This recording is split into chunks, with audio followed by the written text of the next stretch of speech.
Hello, everyone, and welcome to another episode of Founders Grid, sponsored by Gaper.io. Today we have Jasmine. Jasmine is the founder of Round21. Jasmine, welcome to the show. Thank you so much for having me. So, give us a brief background about yourself before Round21. Platon, Under Armour, Reebok. Yeah, so I've been fortunate to always, be around my most passionate love, which is sports. I was a professional basketball player after college and was a coach for a few years before joining Reebok and have been in marketing ever since. I led global marketing at Hasbro for some of the most beloved board games, Monopoly, Trivial Pursuit, Scrabble, and then went back to sports and was a part of Under Armour's marketing leadership team for 6 years. And again, most recently was at Peloton for the last 2 years up until April of 2020. God. So, and what was the initial plunge or the initiative or the main force behind, leaving the corporate world and starting Round21? Well, I've always created success at the places that I've worked, and it's been fun to be a part of creating culture with brands like Peloton and Under Armour. And the real impetus was I wanted to create success with something that I felt extremely passionate about, as well as was a new market opportunity that didn't exist. And so being able to merge both the creative side of art and creativity in sport with a new way to express one's individuality is something that I've never seen in the world. And so it was an idea that turned into prototyping, that turned into what is now the beginning of a brand. So product market fit, what have been the early days like, because this is what every founder, finding a product market fit is like a holy grail for every founder, right? So how has that experience for you been for the first 1.5 years? So sports in general have an incredible role in society. So the platform in which Round21 is building from is very core to a lot of people's identity, how they build relationships with other people, and how they even see the world, the connection that they have to family and friends in their community. And so starting with an industry that is so important to people's lives, sport, and energizing that through artistic creativity, a sense of identity and individuality through art has immediate and in my opinion, obvious translation into product market fit. People today who enjoy recreational sports, spectator sports, and playing themselves want to express who they are. They do it through their hoodie or through their sneakers, and what remains a blank canvas is the thing that they play with. And so providing a sense of individuality on what they enjoy so much and what is core to their identity, to me, has product market fit. And now it's going to be a matter of time as I really get my legs underneath me and start to build this company, now taking the entrepreneurial leap in April to focus on it full time. Right. And taking a leap in April. So how has been like building a company during pandemic? How, you've been able to maintain a work-life balance. Let's start with that and let's take it from step by step.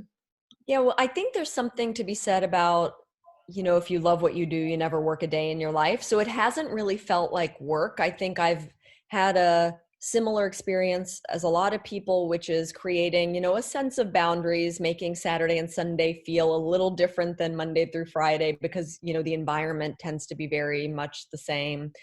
But I was very sensitive to the world changing around us in April when I left my VP of global brand role at Peloton and started from scratch. And so I was doing a lot of listening. I listened to people in my network talk about challenges they were having.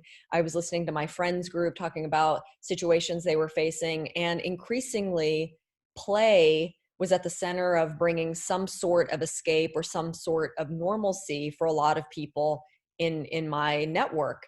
And a lot of people in sports, particularly the NBA, were also sensing that players wanted a new voice to express what they believed in, particularly social justice. And so the first few months of me focusing on this full time personally was about listening and learning about a new marketplace but then quickly connecting the dots of how play and having a voice and expressing who you are through sport kind of manifested where sports was a platform for change, which happened to be in the NBA.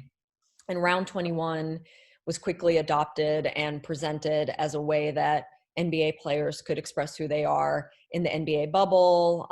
The Lakers and the Pistons have enjoyed the individuality that the product brings their players. And so we're really building from a position of organic integration into where sports are becoming a platform for change. Interesting. And where do you see Round 21 3 years from now? So in 3 years, I hope that Round 21 has created a culture where if your sports products that you love to play with don't signal or say something about you, that it's almost odd. You know, the way that we express ourselves so powerfully in so many parts of our lives, I hope that Round 21 has created permission for people to express who they are with what they play with. And so my goal is that we establish that normalcy in the way that we're doing now. And by, 3 years from now, it seems like it's a must-have in sports. Interesting. So as a founder, doing sales over Zoom, managing the company over Zoom, once we have a vaccine and the world starts going back to normal, would you still prefer being in front of the Zoom, or would you want to go back to the normal?